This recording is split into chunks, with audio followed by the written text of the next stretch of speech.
सनाया रे तिने दिव लगे जे कुंजर सनाया रे तिने दिव लगे जे कुंजर सनाया रे तिने दिव लगे जे कुंजर सनाया रे तिने नारे लगे जे कुंजर सनाया रे तिने नारे लगे।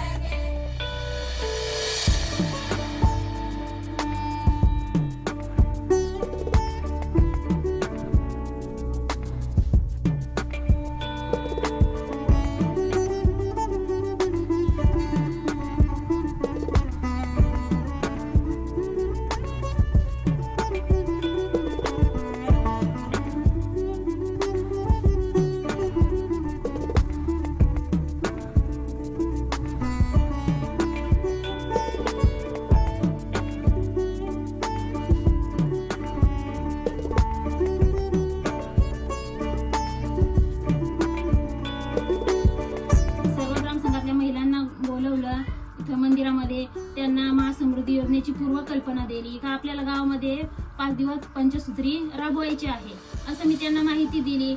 आणि मग ज्या वेळेस पंचसूत्रीचा पहिला दिवस होता त्या दिवशी मी ग्रामसंघातल्या महिला पदाधिकारी सर्वांना बोलवलं आणि त्यांना माहिती दिली महासमृद्धी योजनेची। कशा महिला पाहिजे आपल्याला, अतिगरीब कुटुंब, ज्या महिला आपल्या बाहेर स्थलांतरित करतात, त्यांच्या घरी कमावती व्यक्ती कोणी नाही, असे सर्व माहिती दिल्यानंतर मग ग्रामसंघातील महिलांनी मला त्यांची गावातील महिलांची नावे सांगितली आणि ती नावे आम्ही यादीत घेतली।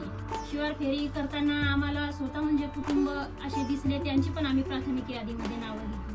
त्यांना कशामध्ये ज्या आमच्या यादीमध्ये प्राथमिक यादीमध्ये ज्या नावे आले होती ते नावे आम्ही त्या कुटुंबांना चिन्हांकित केले आणि चौथ्या दिवशी आम्ही जी नावे 3 दिवसामध्ये जे आम्हाला आलेली होती ते नावे घेऊन त्या प्रत्यक्ष महिलांना त्यांच्या घरी जाऊन त्यांचा सर्वे केला।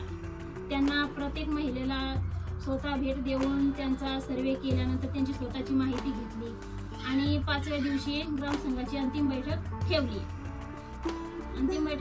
त्याच्यामध्ये मग ग्रामसंघातील महिला आणि सर्व सदस्य सर्व उपस्थित होते। त्यामध्ये मग प्रत्येक फॉर्म घेतला आणि त्याच्यामध्ये माहिती विचारली, महिलांना सांगितलं का हे कुटुंब खरंच अतिगरीब कुटुंब आहे किंवा नाही, यामध्ये त्यांची तपासणी केली आणि त्यामध्ये जे कुटुंब बसत नव्हते त्या महिलांनी सांगितलं का या कुटुंबाची परिस्थिती चांगली आहे, या कुटुंबाची परिस्थिती खूपच बिकट आहे असे। आणि मग ते फॉर्म काही वगळले गेले आणि काही निवडले, अशी आम्ही 5 दिवस पंचसूत्री राबवली।